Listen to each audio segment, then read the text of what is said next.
Hello and welcome to this one-time project. I don't normally do this since my videos suck, but my friend, Brave Fantasy, along with other people inspired me to do this nonsense.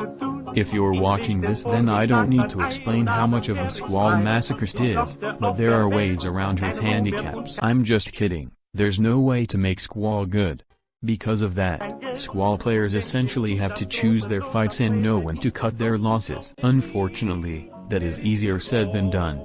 It's easy to just ungut instead of waiting for an opportunity. I will not lie to you, there are some fights where doing an HP attack with Squall is not an option. Hell, there are fights where doing support is the only thing you can do, but there's no shame in that. Battles are fought to be won and not to go crazy trying to pulverize the enemy with no real chance of winning. But enough about that, let's get into the tips. What you want to do, or rather what you want to aim for, is to catch the enemies unaware of you. Most of the time, any enemies that are cautious of you, simply bait them out, but going for another unsuspecting target or bide your time against your designated opponent.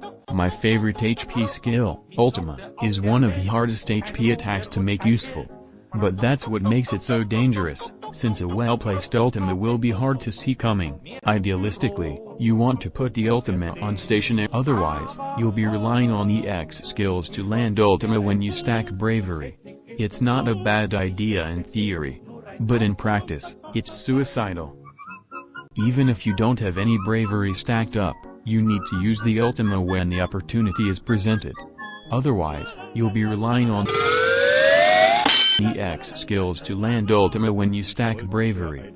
It's not a bad idea in theory, but in practice, it's suicidal. The most important thing about Squall's Ultima is timing and positioning. Most of the time, you'll be using Ultima on people who aren't targeting you. And most assuredly, you'll be missing the Ultima more times than landing it. But it comes down to predicting what your opponents and teammates will do. Of course, no plan survives contact with the enemy. Sometimes you have to adapt and make the best of a bad situation. However, it's a learning process and a work in progress.